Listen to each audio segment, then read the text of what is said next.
for day 13. Yay! And it looks just like... I was going to say, yeah, it probably doesn't look any different from day 12. It's okay. It's okay. People know you're traveling, you have things to do, and we're pre-recording, and that's fine. Yeah. It's okay. Yeah, we're having to pre-record today too. So because you're in London, you have things you have to go do. I got fun to have, Mm-hmm. So today, or I was going to say, people know I'm here. And so I keep getting tips on like yarn stores to go to and stuff, like go see this thing, go see that thing. And I'm like, because I sort of made a commitment to myself because we do travel a lot. We are a traveling family / couple. And with the podcasts and stuff that we do, it's always like, well, let's go to this farm or let's go to this shop or whatever. And my family is very, very patient, but I decided as I left this time that if yarn came to me, that would be okay. But I wasn't going to seek out yarn. I wasn't going to like make an effort to go to any. You're not Googling nearest yarn shop. Exactly. Yeah. So I do appreciate people saying you need to go check out this one. Like I'm making note of that for future trips. We come to England quite a bit at this point. So thank you. And feel free to continue to say, but it won't be on this trip. But as we left like the market area in Greenwich Market, we sort of walked, there's like the block that it's on, we went around the block that it's on. And there was a yarn store, but it was closed. It was closed. I was excited for like a half a second there. Don't tease me like that. I know. Well, and it was sort of like a yarn store and other things. Like it was a store that had yarn. And I sort of laughed and I was like, of course they're closed. And Adam, my husband was like, yeah, I called and asked them to stay shut today. Oh, that's funny. My husband's kind of like that. I mean, I'm that way too whenever we go anywhere, which is rarely, but I'll be like, who is it in the shop? But he gets it. I mean, just like Adam gets it. Yeah, he gets it. Mr. Pearl gets it because he's like that about golf. I mean, right. It's, pro shops. He wants to play the local course because they're all different. I mean, I get that. Yeah. Experience that. I'm like, and I don't mind like walking along. I walk along and like hunt for the golf balls in the bushes. Yeah. Or if it's one where you need to have a cart, I'll take my knitting and drive the cart. I'm fine. I'm fine. Yeah.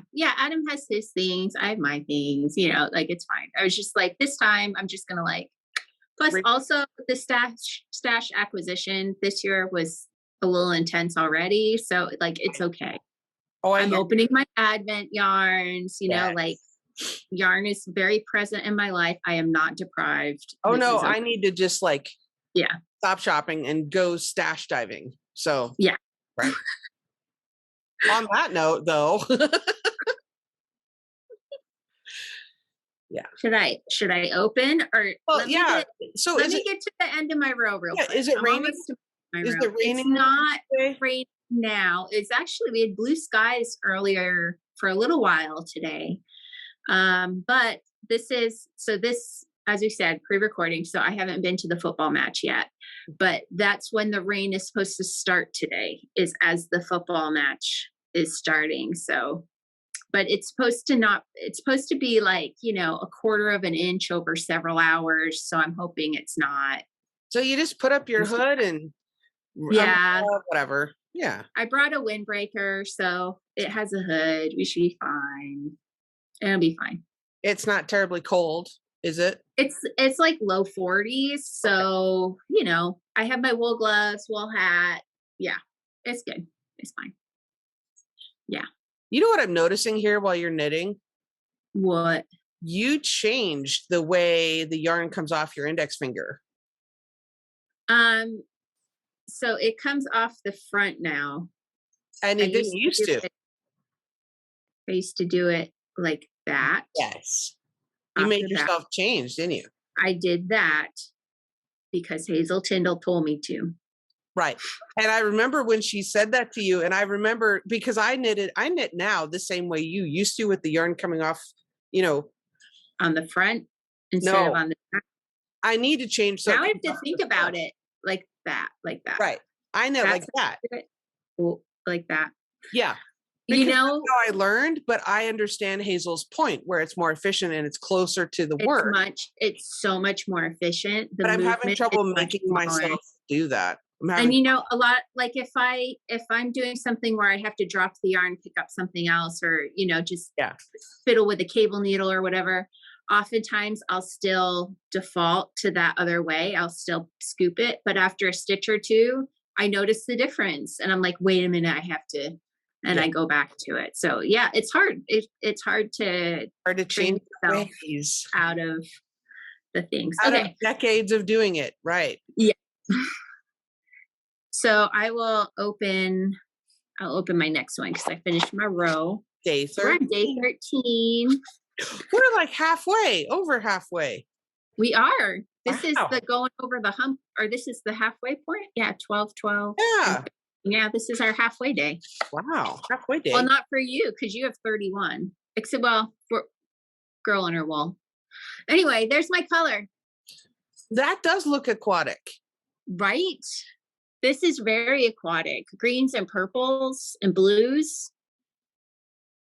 It's richer in person. It's getting a little brighted out, blown out there in the thing. It's very deep colors in person. Really like this. So do you think you're going to stick it's seemingly sticking with the under the sea horse? I mean, that's what I'm thinking, but she said that was Miss, unless she comes back to Mr. Seahorse. I mean, there's another one about a crab that decorates its shell. Oh. So it could be that one, or it could just be an aquatic background section of another book. I don't know. That's lovely. 1, 2, 3 to the sea kind of thing. I don't know. Okay. Okay, you do yours. Day 13, a girl in her wool. Ooh. Look at that. That's pretty.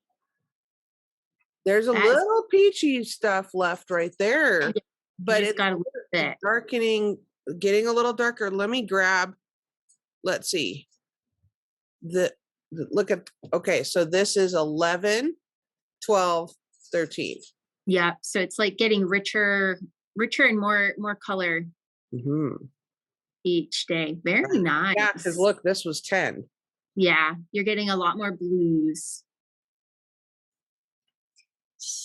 That's very nice.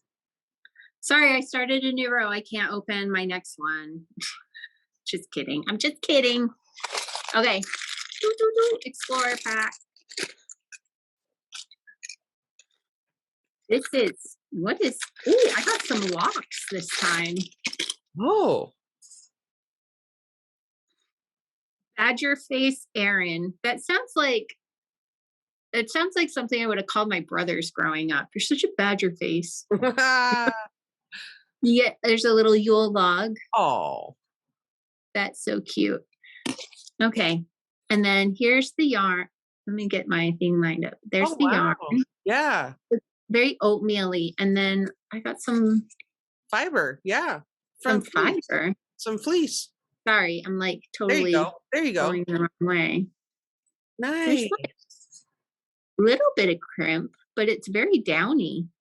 Okay, let's read about this. This is a new one to me. So there's been an ongoing theme on this trip about how you pronounce things here versus how they're spelled. Because like Greenwich is Greenwich. And then key, right? Q-U-A-Y is key. Q-U-A-Y? Yeah, not quay. It's key. They pronounce it key. What does that mean? And then what does that mean? I think key is, I can't remember if it's small islands or if it's like little places for you to dock a boat. Oh, okay. But it's like stops on the underground now, you know, like what North Key and whatever. Right. And then there was another area name on the underground I can't think of right now, where it was like I never would have pronounced it that way, but it's like, you know, like the spelling is totally different. You're saying it weird. Sorry, Britain. So this one is spelled Torddu. So you'd think Tordu, right? Tordu. Torddu. Tordu. She says it's pronounced Torthy. So Torthy badgerface Erin sourced from Three Pools Permaculture Farm in Wales. Oh, that's why, because it's Welsh. Okay. So that makes sense. Okay. So I apologize to all our Welsh listeners. I am a quarter Welsh. I should have known better. Apologies. So Torthy means black belly. These sheep come from Wales and have black and white face markings like a badger, as the name suggests. This hill sheep is used for meat and fleece. The overall gray color has speckles of black and white, which add texture throughout. Feels soft medium when knit up and washed. There's definitely some prickle. Probably not for next to skin wear, as a little bit scratchy. Hard wearing, strong, warm, feels a bit like Hebridean cheviot. Okay. So it will work for socks, furnishings, warm blankets, toys, vests, maybe not cowls. Great stitch definition, staple length 7 to 10 centimeters. Stitches hold well when they come off the needle. And Okay. then she did a little PS saying, I have a hand spun variant, which is softer. Stitch definition on this Erin weight is good though. So badger face. That's kind of cool. And I'll get to spin up a little bit of it. That's pretty exciting. Yes. Because you recently have got a drop spindle? Yep. And I've not been practicing like I'm supposed to. It takes time. Yep, it takes time. Alex, if you are watching this, I am having so much fun with your advent. Thank you for putting this together. This is awesome. That is cool. All right. Day 13 is still Grand Canyon National Park, and this is from Pancake and Lulu. Pancake and Lulu. Okay. Ooh. Ooh. Whoa. Yeah. That is unexpected. Yeah. Wow. That is beautiful. That is lovely. 75. Yep. 75.25. Uh-huh. That's beautiful. Nice. And then she has a little code thing. I'll have to check that out. Can we see the three together? Yes. I'm curious how that works with the other two. Let's ooh. Wow, that is dramatic. Yeah, it is. So this was 11, 12, 13. Very nice. Oh, here. Maybe this would be a better representation. There we go. Yeah, get the pretty well work. Yeah, you can make that work. Yeah. Very cool. Nice. Very nice. Very nice. So you'll have to let us know how the football match goes. Yes. And then we're also going out to Hampton Court Palace. So the day that we're pre-recording for, my husband hasn't been out to Hampton Court Palace yet. This is going to be my third trip. Okay. So that's where Henry VIII lived with all the drama and the wives and things. All the drama. Yeah. All the drama. Yeah. And I'm like totally obsessed. Like I started being interested because I was like, I want to understand what happened there, just like from a historical point of view. Yeah. And then started obsessively reading books about Henry VIII and his wives, like different biographies about different wives and like, you know, historical fiction and actual histories and, you know, fascinating. It's so fascinating, like from a political point of view, everything. And you have to really go back like 2 generations to understand why all of that happened. And so, yeah, it's really fascinating. Yeah. You got to understand the centuries leading up to that. Yeah. And what an absolute mess British politics had just gone through and like the people and everything and why Henry was so obsessed with getting an heir. You know, I mean, basically we try and make it sound like he was just a dirty old man, whatever, you know, but he was like trying to prevent ongoing war, you know, like it really was like a very tenuous piece going on that he was trying to, anyway, I could go on for hours. So you're going to the castle. Yep. So So it's a palace. It's not a castle. What's the difference? Castle has more defenses, Oh, more defensive structures around it. okay. Yeah, like walls and turrets. Right. Palaces, think more like the Louvre, where it's just like a massive building with wealthy people living in it. The same sort of idea. Like there's some defenses, but it's not like a fortress. A fortress kind of thing. Yeah. But it's quite a ways outside of the city. We have to take the subway. It'll be about an hour, 15 minutes or so to get out to it. Knitting time. Basically, our day is going out and spending a few hours there, coming back in. We have a restaurant that we found last time we were here. I want to say it's called Mary Grace, which his brother told us about. And we sat next to farm tools when we were there. Nice. Somewhat scary. It's like the aesthetic is like you walked into someone's barn from like 1820 or something, like there's stuff drying and baskets hanging, and we had a big barrel with like old wooden rakes and hay forks and stuff next to us, and a big wooden table, I'm assuming. Yes, it's all like rough wooden tables and actual candles. Like there were no real lights on. It was all candles. And I was like, this is England. They've had problems with fires here before. But and then the food is like sort of that hearty, farmy kind of that medieval rustic. Yeah, but it's not like medieval times, and it's like turkey legs, it's like it's good food, but it's like meat and potatoes kind of. I wondered if they brought you like a whole Cornish hen or something.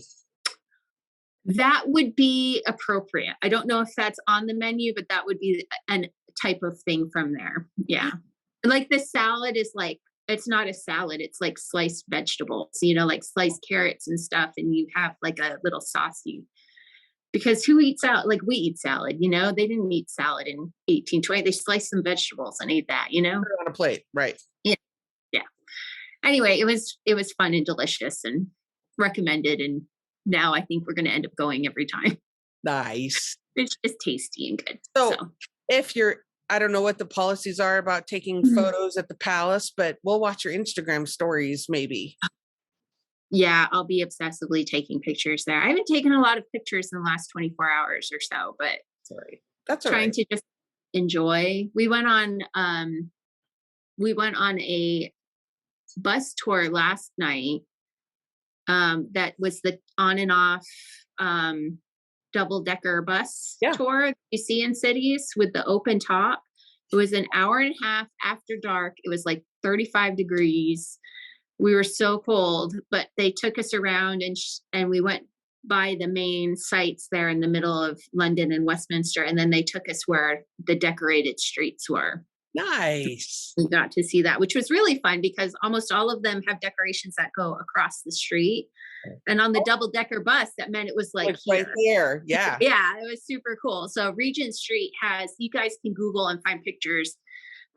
Regent Street has angels that are like life-sized metal frames in the shape of a human, with the wings that spread out across the street made of Christmas lights. And they're just like, they're being majestic and awesome. And that's lovely. It's very cool. Anyway, I'll stop rambling now. No, that's really cool. All right. So we have things to Google and maybe we'll check your Instagram stories, but no pressure. You're on vacation. Do what you want. Hang out. Yeah. Awesome.